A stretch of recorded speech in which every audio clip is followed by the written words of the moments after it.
అందరూ బాగున్నారా? ఈరోజు పల్లీలు, ఎండుమిర్చి, కొద్దిగా చింతపండు వేసి చట్నీ చేద్దాం అన్నంలో తినటానికి. ముందుగా పల్లీల్ని మంచిగా వేయించుకోవాలి. పల్లీలు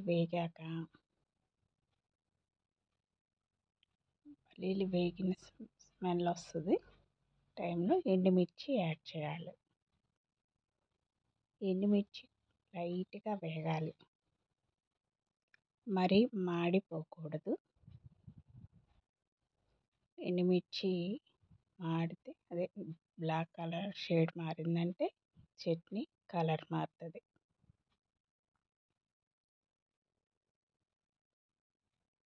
వేగాక కొద్దిగా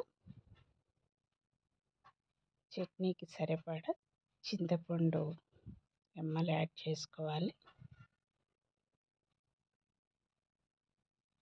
చింతపండు నెక్స్ట్ చిన్నులపాయలు 4 రెమ్మలు యాడ్ చేసుకోవాలి.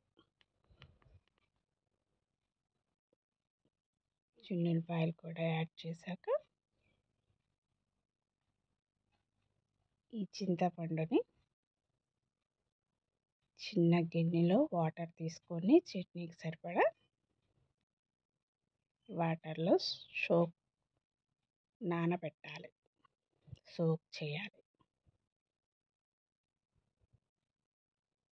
చింతపండును డైరెక్ట్గా కూడా నానబెట్టవచ్చు, వేయించకుండా కూడా. నీళ్ళల్లో చింతపండు నానబెడుతున్నాను. ఈ నానబెట్టిన చింతపండుని ఒక 2-3 నిమిషాల్లో నానిపోతుంది. ఈలోపు వేయించిన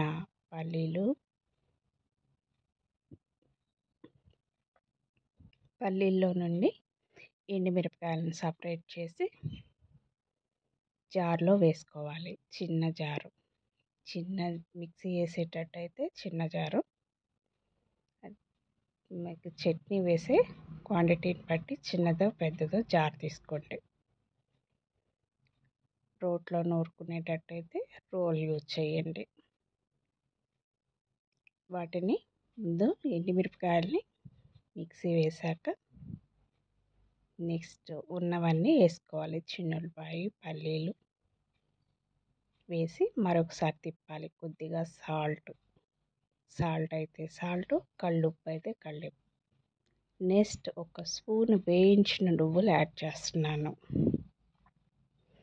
ఈ నువ్వుల్లో ఐరన్, కాల్షియం ఎక్కువ ఉంటాయి. మన ఎముకలకు బలాన్ని ఇస్తాయి, స్ట్రాంగ్గా చేస్తాయి.